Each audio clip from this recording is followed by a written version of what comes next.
Hi, I'm Claudia. I'm currently taking advanced careers in dental hygiene and I'm interviewing Alisa Everly about her business teaching OSHA continuing education courses. Sure. So my name's Alyssa Aberly, and I am a hygienist. I graduated with my bachelor's in dental hygiene from University of Colorado School of Dental Medicine. And then after that, got my master's in business administration, MBA, from University of Colorado Boulder. I wear a lot of hats, but for today's purposes, we're going to talk about my role with Loudon Slager Seminars. So it is an OSHA and infection control training and consulting business. Can you tell me a little more, like, what do you do at your job? Like, what do you spend more time working on when it comes to OSHA? Sure. So there's a lot of facets to it. So the one that people probably see the most is the teaching part. So Kim has established relationships mostly in Colorado, but also Wyoming, New Mexico, some of our surrounding states teaching ocean infection control. So we do our big group seminars in months that start with a vowel. So April, August, October. So we do all along the Front Range, Cheyenne, Laramie, Wyoming, sometimes Farmington, New Mexico, and then the Western Slope also. So Durango, Grand Junction, Glenwood Springs. And then since the pandemic, also do live webinars throughout the year as well. So then through that, we have reach into other states and all around Colorado. So that's kind of the main part of the business. So through that, it's like developing the course. So we change our course every year. It's not the same content every year. There's certain things we have to cover for OSHA, but then we try to make it things that are relevant right now or things that we get a lot of questions about. Do you have like any regular activity or source of information you use to keep yourself and your educational materials up to like date? Yeah. So Kim and I both got our CDIPC certification, which is Certification in Dental Infection Prevention and Control. It's a newer certification through what previously was OSAP. It's now the Association for Dental Safety. It's kind of the dental safety and infection control organization. They developed this CDIPC with DANB, the Dental Assisting National Board. So Kim and I both got that certification. And that just kind of gives us some credentials or credibility that show that we know what we're talking about. And then we're both members of ADS, the Association for Dental Safety.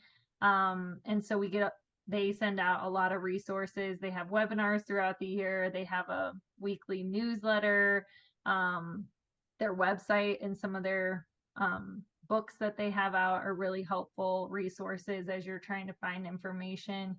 And they have an annual conference every year that Kim and I go to. So that's kind of like a whole conference just for infection control dental people. If someone wants to get into a similar work, like what kind of experience and education is required to kind of be like part of like OSHA, like training, I Yeah, guess. so until recently, there really wasn't like a certification or like anything in dental OSHA. OSHA has some certifications for other industries like construction, but not healthcare or dental. So it was kind of like you could just say that you're an expert in it and people had to trust you. But in today's world, I always start by saying be a member of ADS, which is that Association for Dental Safety.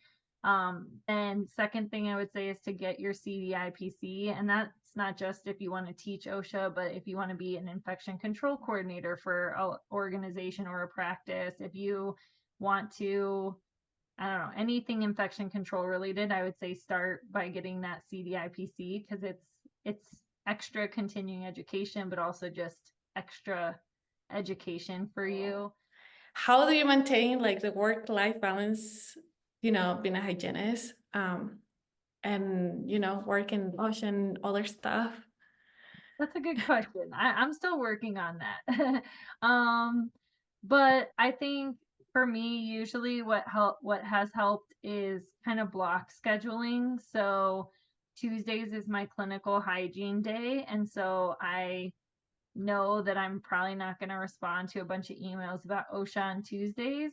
But then like tomorrow I have all day blocked out to do OSHA stuff. And so I know that some of the things that are not urgent, I'm going to get back to those people tomorrow, answer phone calls and send out those mailings and things that I have to get done. So I think block scheduling helps a lot. Do you have any advice for someone pursuing a similar career to yours? Yeah, I mean, my first thing when people are like, how do I become a speaker? How do I start a business? My first question is always, what are you passionate about? Because if you don't love it, it's not going to be a good business. Like, as it can be the best business model in the world, but if you're not passionate about it, it's just not going to work. So, do you love lasers? Do you love pediatric dentistry? Do you love public health? Do you love infection control? Do you love ergonomics? Like, what is the thing that you're just so passionate about that you're thinking about it and you want to read research about it and you want to talk about it all the time? If somebody came up to you and asked you a question, you'd be like, oh yes, I love talking about this. Figure out what that is first and then kind of figure out where that might take you. So Okay, well, yeah. so- uh, well, thank you for your time. Sure, yeah. Thanks for having me, and I'm always happy if anyone else has questions, they can always reach out to me too.